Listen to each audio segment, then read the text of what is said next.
नमस्कार दोस्तों, भाई स्वागत है आप सभी का हमारे पिनेकल परिवार में। भाई जैसा कि मैंने अभी आपको बताया था कि जो जेल परी के एग्जाम पेपर स्टार्ट हो रहे हैं, कितनी तारीख से भाई? आपके 23 तारीख से, ठीक है। आप लोगों के भी एग्जाम हैं, तो उसी को लेके भाई मैंने स्टार्ट किया वीडियो बनाना कि किस प्रकार से क्वेश्चन सेट होते हैं उसमें, यानी किस टॉपिक से क्वेश्चन आने हैं, किस सब्जेक्ट से कितने क्वेश्चन आने हैं। भाई हमारा मध्य प्रदेश है तो वहां से कितने क्वेश्चन बनते हैं, आपका साइंस है तो वहां से कितने क्वेश्चन बनने हैं, या आपका इतिहास है या भूगोल है, राजनीति है, इकोनॉमी है, करंट अफेयर है, तो यहां से कितने क्वेश्चन बनते हैं। ज्यादा इंपॉर्टेंट हमारे लिए कौन सा सब्जेक्ट है। भाई मैंने आपको एक सेट सॉल्व भी करके दिया हूं आपको जीएस का, जो 20 क्वेश्चन थे आपके शिफ्ट 1 का था आपका, ठीक है, 2018। तो सबसे ज्यादा वेटेज जो था भाई वो किस सब्जेक्ट से था? आपका मध्य प्रदेश से, एमपी। और एमपी में भी 5 से 6 क्वेश्चन तो आपके करंट अफेयर के थे भाई, यानी करंट अफेयर पढ़ना भी बहुत जरूरी है। करंट अफेयर तो बहुत जरूरी है ही भाई, उसको पढ़ना ही है, कंपलसरी है आपके लिए, वो चाहे वो आपका भारत का हो या आपके मध्य प्रदेश का हो, क्योंकि आपके इंडिया से भी 2 से 3 क्वेश्चन तो आए थे, मैंने आपको बताया भी हूं। तो हमारा जो मेन कॉन्सेप्ट है भाई वो कि आपका क्वेश्चन किस प्रकार से सॉल्व करना है। दूसरा, हमारे मध्य प्रदेश सामान्य ज्ञान से कितने क्वेश्चन आने हैं? भाई अकेले 10 से 12 क्वेश्चन, 20 में से 10 से 12 क्वेश्चन आपका मध्य प्रदेश से आते हैं। यानी अगर आपका मध्य प्रदेश सामान्य ज्ञान भी बहुत अच्छे से कंप्लीट है, उसका इतिहास, उसकी संस्कृति, उसका भूगोल, उसकी राजनीति, उसकी संस्कृति, अगर ये चीजें भी आपकी कंप्लीट है मध्य प्रदेश से, तो आपके 10 नंबर कहीं नहीं गए भाई। जो 20 क्वेश्चन आते हैं जीएस के, उसमें से 10 नंबर आपका एमपी आपको दे जाएगा। बच्चे आपके करंट अफेयर कंप्लीट करवा देंगे, ठीक है ना। तो अगला सेट पेपर भाई आप ध्यान से देखो। भाई पहले तो मैंने आपको बताया जो हमारा एग्जाम पेपर था कि कितने क्वेश्चन किस किस सब्जेक्ट से आए, ठीक है। वैसे ही आपका मैं 30 तारीख का सेट आपके लिए लाया हूं भाई, 30 सितंबर 2018 का, ठीक है। पहली शिफ्ट का सुबह 9 बजे जो पेपर आया था। अब किस प्रकार से उसमें क्वेश्चन सेट हुए, जो 20 क्वेश्चन थे आपके जीएस के, आप ये देखते चलना कि मध्य प्रदेश से कितने हैं, आपको 10 तो मिल जाएंगे निश्चित है। करंट अफेयर भी आपको डेफिनेटली मिल जाएगा वहां पे, ठीक है ना भाई। तो ध्यान से देखते चलना है, मैं आपको क्वेश्चन बोलते चलूंगा, ठीक है भाई। जैसे आपका पहला ही क्वेश्चन है करंट अफेयर का, ठीक है। देखिए करंट अफेयर तो मैं पहले भी आपको बोल चुका हूं, बहुत इंपॉर्टेंट है आपका। पहले ही क्वेश्चन करंट अफेयर का सेट कर दिया उसने। 30 सितंबर पहली शिफ्ट का है भाई 2018, ठीक है। किसने? मेरसिन तुर्की में फिग आर्टिस्टिक जिम्नास्टिक, जिम्नास्टिक भाई ये स्पोर्ट का क्वेश्चन है आपका, ठीक है। कि जो मेरसिन तुर्की में जो fig artistic gymnastic world challenge cup के वॉल्ट इवेंट में स्वर्ण पदक जीतते हुए प्रथम भारतीय जिम्नास्ट बनकर इतिहास बनाया। यानी जो आपका जिम्नास्टिक वर्ल्ड चैलेंज कब होता है आपका, हुआ था, सॉरी होता नहीं, जो हुआ था आपका कहां पे? मेरसिन तुर्की में। तो उस इवेंट में गोल्ड मेडल जीतने वाला पहला भारतीय कौन है? यानी उसमें जो गोल्ड मेडल जीता है वो जीत के इतिहास रचने वाला भारतीय कौन है, ठीक है। तो ये तो भाई जिम्नास्ट पे आप आंख बंद करके क्वेश्चन पे आप निशाना लगा के आ जाओगे, ठीक है। कौन थी भाई आपकी वो? दीपा कर्माकर। भाई आपके ओलंपिक में भी जिसने भारत का प्रतिनिधित्व किया, ठीक है, ओलंपिक में जो भारत को सम्मान मिला भाई आपका, वहीं से आप इसको याद रखते आओ, दीपा कर्माकर का, आपने वहीं से नाम सुना होगा, ठीक है ना। तो वो जो गोल्ड मेडल जीता था उसमें कौन थी भाई आपकी? वो दीपा कर्माकर, ठीक है भाई। पहला क्वेश्चन आ गया आपके करंट अफेयर से। सेकंड क्वेश्चन देखें, संयुक्त राष्ट्र महासंघ ने 21 जून को निम्नलिखित में से किस रूप में घोषित किया, यानी 21 जून का जो दिन है वो किस दिवस के रूप में घोषित किया। ठीक है, तो भाई ये है आपका अंतरराष्ट्रीय योग दिवस।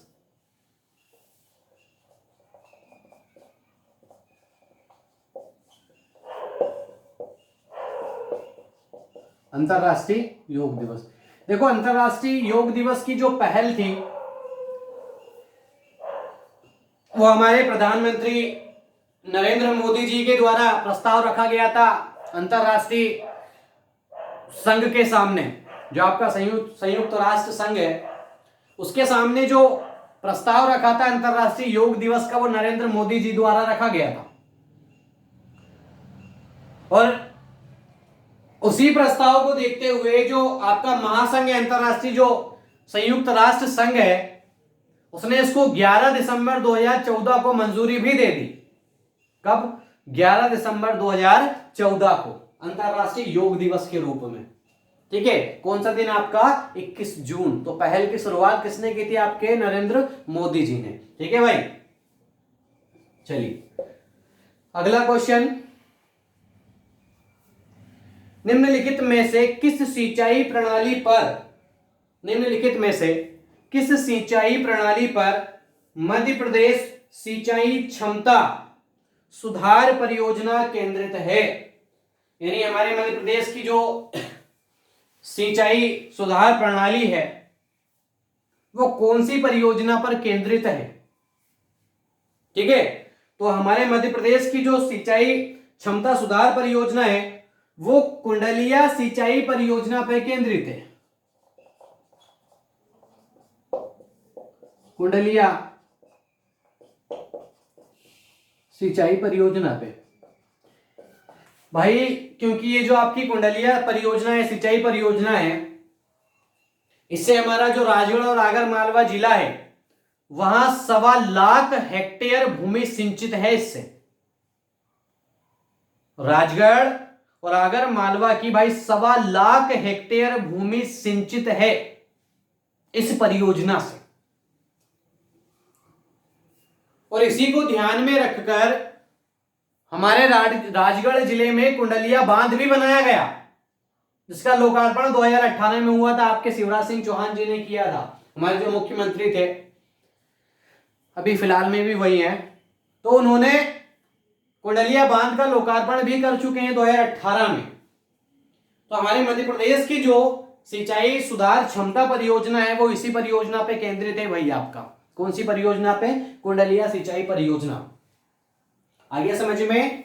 चलिए अगला क्वेश्चन है आपका, प्रतिष्ठित पर्यटक स्थल विकास परियोजना के तहत, प्रतिष्ठित पर्यटक स्थल विकास परियोजना के तहत पर्यटन मंत्रालय द्वारा मध्य प्रदेश में विकास के लिए खालिस्तान को चयनित किया गया। भाई कौन सा शहर है मध्य प्रदेश का, या ऐसा कौन सा स्थान है जिसको चयनित किया गया पर्यटन मंत्रालय द्वारा विकास के लिए? ठीक है, तो यह है आपका खजुराहो। भाई देखो, हमारा जो पर्यटन विकास निगम है उसकी स्थापना 1978 में हुई। और क्यों हुई? ताकि जितने भी हमारे मध्य प्रदेश में पर्यटन स्थल हैं, जो पर्यटक स्थल हैं भाई, उनको विकास करने के लिए, जितने भी ऐसे पर्यटन स्थल हैं या जो दर्शनीय स्थल हैं, उनका विकास करने के उद्देश्य से पर्यटन विकास निगम की स्थापना हुई 1978 में। और आपका जो खजुराहो है भाई, वो तो ऐतिहासिक पर्यटक स्थल है। तो उसका विकास करने के लिए वहां की जो सरकारी जमीन है खजुराहो की, वो पर्यटन विकास निगम को दे दी गई। क्यों दे दी गई? ताकि खजुराहो का विकास किया जा सके, वहां के जो पर्यटक स्थल है उनका विकास किया जा सके, उनको डेवलप किया जा सके। ठीक है, इसलिए भाई वो खजुराहो है आपका। आगे समझ में? खजुराहो को आप याद रखोगे। अगला क्वेश्चन है आपका, निम्नलिखित में से किस योजना के तहत प्रति बूंद अधिक फसल अवधारणा आती है? भाई ऐसी कौन सी योजना है जिसके अंतर्गत प्रति बूंद अधिक फसल योजना आती है? तो मैं आपको बता दूं भाई, प्रधानमंत्री कृषि सिंचाई योजना, इसी का एक घटक है प्रति बूंद अधिक फसल। भाई जो आपका कृषि एवं किसान कल्याण जो मंत्रालय है, उसके तहत जो योजना आपकी आई है प्रधानमंत्री कृषि सिंचाई योजना, उसी का एक घटक है प्रति बूंद प्रति अधिक फसल। अब ये है क्या भाई, ध्यान से समझना। आप लोगों ने स्प्रिंकलर देखा होगा भाई, जो खेत में लगे हुए थे, इस प्रकार से घूमते रहते हैं, जिसमें से पानी निकलता है फव्वारे के रूप में, ठीक है, जिससे सिंचाई होती रहती है। तो जो स्प्रिंकलर सिंचाई प्रणाली है, उसके माध्यम से खेत स्तर पर जल क्षमता बढ़ाने पर फोकस किया गया है। यानी आपका जो प्रति बूंद अधिक फसल योजना है, इसमें होता क्या है कि स्प्रिंकलर सिंचाई प्रणाली के माध्यम से खेतों स्तर पर, यानी खेत स्तर पर जल क्षमता बढ़ाने पर फोकस किया जा रहा है कि जल की क्षमता को बढ़ाया जा सके, और जो जल बर्बाद होता है भाई, उसको बर्बाद होने से बचाया जा सके। श्रम का खर्च भी आपका बढ़ेगा, श्रम का जो खर्च है वो आपका कम होगा इससे। भाई जितना आप मजदूर वगैरह इसमें खर्च कर देते हो सिंचाई के लिए, वहीं आप स्प्रिंकलर सिंचाई प्रणाली का उपयोग करोगे भाई, तो खेत स्तर पर जल की क्षमता तो बढ़ेगी ही बढ़ेगी, बाद में आपका श्रम खर्च भी बचेगा। इसलिए इस पर फोकस किया जा रहा है भाई आपका, ठीक है। तो ये किसके अंतर्गत आती है? आपके प्रधानमंत्री कृषि सिंचाई योजना, प्रधानमंत्री कृषि सिंचाई योजना। आगे भाई समझ में। चलिए अगला क्वेश्चन ध्यान से।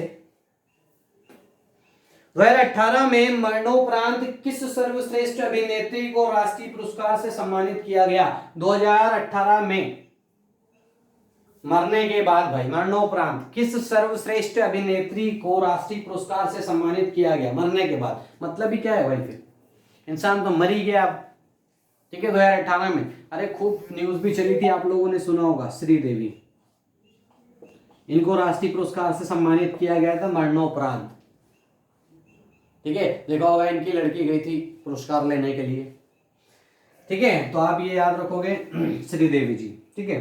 अगला क्वेश्चन है, प्रथम लोकतांत्रिक ढंग से निर्वाचित साम्यवादी सरकार, कम्युनिस्ट पार्टी, ठीक है, साम्यवादी सरकार का गठन किस सन में हुआ था? एक बार फिर से सुने। प्रथम लोकतांत्रिक ढंग से निर्वाचित साम्यवादी सरकार का गठन किस वर्ष में हुआ था? तो यह भाई आपका 1957 केरल। ये सन तो भाई कोई नहीं भूल सकता, और स्पेशली कांग्रेस सरकार तो बिल्कुल नहीं भूल सकती, क्योंकि 1957 का जो केरल चुनाव था भाई, उसमें कांग्रेस को जबरदस्त टक्कर अगर किसी ने दिया तो वो आपकी कम्युनिस्ट पार्टी थी। जबरदस्त टक्कर का मतलब वहां की 18 लोकसभा सीटों में 9 सीट कम्युनिस्ट पार्टी ने जीती थी, और कांग्रेस सरकार मात्र 6 पर ही सिमट के रह गई थी भाई। पहली बार किसी ने कांग्रेस को टक्कर दिया था, और वो भी कम्युनिस्ट पार्टी थी, केरल 1957। 18 लोकसभा सीट में से 9 कम्युनिस्ट पार्टी ने जीती और 6 पे कांग्रेस आपकी सिमट गई, और 126 राज्य विधानसभा सीट में से 60 सीट कम्युनिस्ट पार्टी ने जीती थी। जो 126 वहां की राज्य विधानसभा सीट है, उसमें से 60 कम्युनिस्ट पार्टी ने जीती थी, एक तरफा लपक के टक्कर दी थी उसको, जबरदस्त, ठीक है। तो प्रथम लोकतांत्रिक ढंग से निर्वाचित कम्युनिस्ट पार्टी आपकी कब है? 1957 केरल। आगे समझ में। चलिए अगला क्वेश्चन, मध्य प्रदेश के किस जिले में भारतीय वन प्रबंधन संस्थान स्थित है? ये तो आपको पता है, मैं पहले सेट में भी बोला भाई संस्थानों को रट लो, एक क्वेश्चन तो आना ही है, जबकि 4 से 5 क्वेश्चन मिलेंगे आपको हर सेट में। समारोह है, संस्थान है, इनको तो रट लो आप। समाधि है, मकबरे हैं भाई, आपको प्लेलिस्ट में जाओ, वहां पे मध्य प्रदेश की मेरी क्लासेस आपको मिल जाएंगी। जैसे आप चैनल पे जाओगे तो चैनल में प्लेलिस्ट पे जाना, वहां पे मध्य प्रदेश सामान्य ज्ञान की मेरी पूरी क्लासेस मिलेंगी, A to Z टॉपिक मैंने पढ़ाया हूं वहां पे। मध्य प्रदेश के इतिहास से लेके तो मध्य प्रदेश का भूगोल, मध्य प्रदेश की राजनीति, मध्य प्रदेश की संस्कृति, मध्य प्रदेश की जनगणना, मध्य प्रदेश के स्पोर्ट यानी खेल, मध्य प्रदेश के सम्मान, ये सारी चीजें मैं पढ़ाया हूं भाई वहां पे। जनजातियां, A to Z चीज पढ़ाया हुआ है वहां पे, आपको पूरी वीडियो मिल जाएंगी मेरी, तो वहां पे जाके जितना जल्दी हो इसको कंप्लीट करें संस्थानों को तो आप, ठीक है ना। चलिए, तो मध्य प्रदेश का वन प्रबंधन संस्थान भाई कहां पे आपका? भोपाल में, ठीक है ना भाई। चलिए अगला क्वेश्चन देखोगे आप।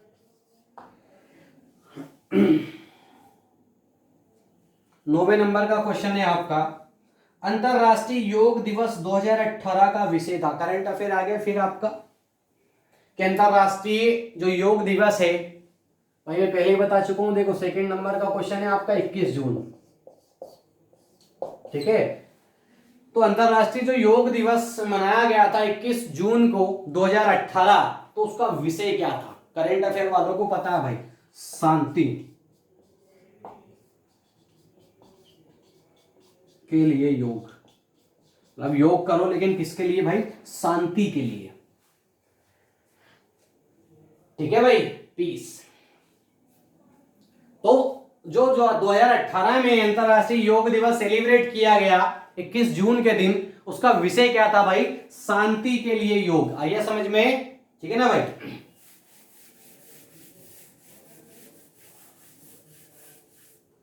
चलिए अगला क्वेश्चन देखोगे 10वें नंबर का, विश्व का सबसे बड़ा नदी द्वीप माजुली कहां स्थित है? विश्व का सबसे बड़ा नदी द्वीप भाई, अधिकतर आपने द्वीप सुना होगा भाई, वो महासागरों में रहते हैं द्वीप, महासागर या सागर यानी समुद्र वगैरह में आपको द्वीप मिल जाएंगे। लेकिन विश्व का सबसे बड़ा नदी द्वीप, यानी द्वीप तो है लेकिन वो कहां पे है भाई? नदी में है। वो कहां है भाई? उसका नाम नहीं बता दिया उसने, माजुली, ठीक है। तो विश्व का सबसे बड़ा द्वीप माजुली, ये भाई आपके असम में स्थित है। और नदी कौन सी है आपकी? ब्रह्मपुत्र नदी। और कितना बड़ा है? 352 वर्ग किलोमीटर में फैला हुआ है ये, इतना बड़ा द्वीप समूह है ये,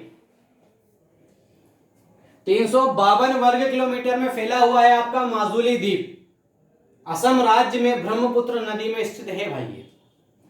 और 2016 में माजुली को जिला भी घोषित कर दिया गया है असम का।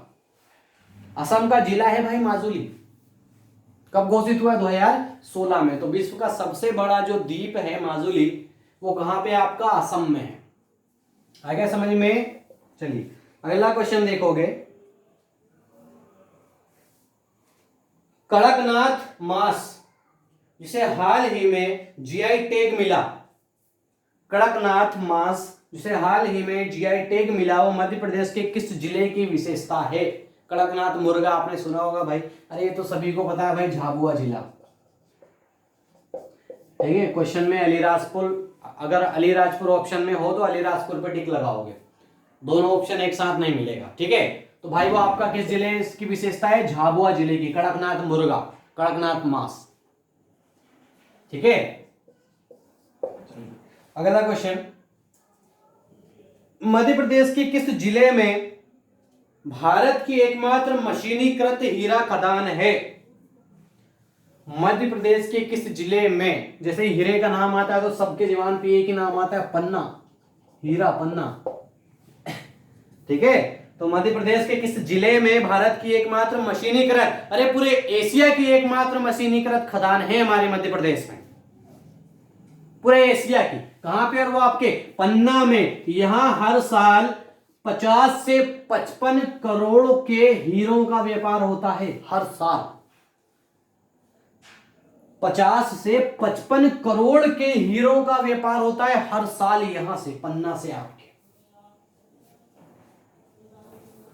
ठीक है, तो इसको भाई दिमाग में फिट कर लेना आप। मध्य प्रदेश के क्वेश्चन आ रहे हैं आपके। ठीक है, चलिए अगला 13वें नंबर का, भारत की पहली हाई स्पीड बुलेट ट्रेन। ये करंट अफेयर फिर आ गया आपका। भारत की पहली high speed bullet train Mumbai से खालिस्तान के बीच दौड़ेगी। तो ये तो पता है आपको, अहमदाबाद, मुंबई से अहमदाबाद कितने किलोमीटर की दूरी तय करेगी भाई? ये आपके 508 किलोमीटर की दूरी। कितने घंटे में? महज 2 घंटे में। अब आप स्पीड का अंदाजा लगा लो इसके। भाई ये जो पहली हाई स्पीड बुलेट ट्रेन है, ये जापान के सहयोग से भाई प्रोजेक्ट चालू हुआ है भाई। ठीक है, और 15 अगस्त 2022 को कंप्लीट भी हो जाएगा ये। 15 अगस्त 2022 को कंप्लीट भी हो जाएगा ये, यानी हरी झंडी दिखा दी जाएगी भाई ट्रेन को, बुलेट ट्रेन को, जिसमें अहमदाबाद से मुंबई के बीच की दूरी 508 किलोमीटर में 2 घंटे में तय कर ली जाएगी। और 8 किलोमीटर मुंबई में समुद्र के नीचे से निकाला गया है बुलेट ट्रेन को, 8 किलोमीटर तक। नजारा ही अलग होगा भाई वहां पे तो फिर। ठीक है, तो ये याद रखोगे आप इसको। अगला क्वेश्चन बता दो भाई आपको, मध्य प्रदेश के, देखो मध्य प्रदेश के क्वेश्चन है। मध्य प्रदेश के ध्रुपद कलाकार का नाम बताएं जिन्हें 2012 में पद्मश्री से सम्मानित किया गया। ये तो भाई काफी पुराना करंट अफेयर हो गया। इसके लिए आपको भाई जितने भी ध्रुपद कलाकार हैं उनको पढ़ना पड़ेगा, किसको किस पुरस्कार से सम्मानित किया गया। ठीक है, तो ऐसे क्वेश्चन 1-2 आपको मिल जाएंगे जो किसी के भी बस की बात नहीं है। आगे समझ में? ठीक है, तो 2012 में पूछ रहा है ऐसे ध्रुपद कलाकार जिनको 2012 में पद्मश्री से सम्मानित किया गया था। ठीक है, तो भाई ये ऑप्शन के हिसाब से मैं आपको आंसर बता दूं, गुंदेचा बंधुओं। ठीक है, गुंदेचा बंधुओं ये आपके ध्रुपद कलाकार है जिनको 2012 में पद्मश्री से सम्मानित किया गया था। ठीक है, चलिए अगला क्वेश्चन देखोगे आप। होशंगाबाद में उस कंपनी का नाम बताएं जो बैंक नोट और सुरक्षा पत्र बनाती है। होशंगाबाद में स्थापित उस कंपनी का नाम बताएं जो बैंक नोट और सुरक्षा पत्र बनाती है। तो आपको पता है भाई कौन सी मिल है?